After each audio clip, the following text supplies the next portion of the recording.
బాహుబలిలో పాటలు ఎలా ఉన్నాయి? ఈ విషయం ఎవరిని అడిగినా పర్లేదు ఓకే అనేస్తారు. బాహుబలికి వచ్చిన హైప్, ఆ స్టాండర్డ్స్ బాహుబలి సాంగ్స్ లో కనిపించడం లేదని కొంతమంది నిరాశపడ్డారు కూడా.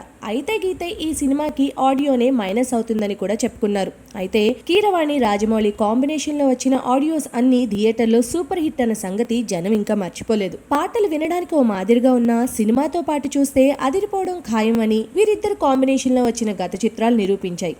అంతెందుకు ధీరా ధీరా సాంగ్ ఆడియోలో అంత క్లిక్ కాలేదు. అయితే దాన్ని వెండి తెరపై చూసి అబ్బురపడ్డారంతా. ఇప్పుడు అదే మ్యాజిక్ బాహుబలి తెరపైన కనిపించనున్నదనడానికి ఇటీవల విడుదలైన నిప్పులే శ్వాసగా, మమతల కోవెల వీడియో సాంగ్స్ సాక్ష్యాలు. కథలోని భావోద్వేగాల్ని చక్కగా ఒడిసిపట్టుకున్న కీరవాణి తన అద్భుతమైన స్వరకల్పనతో రాగయుక్తంగా ఆవిష్కరించగలిగారు. అందుకే నిప్పులే శ్వాసగా, మమతల కోవెల పాటలు జనాల్లోకి ఇప్పుడు చొచ్చుకు వెళ్లిపోతున్నాయి.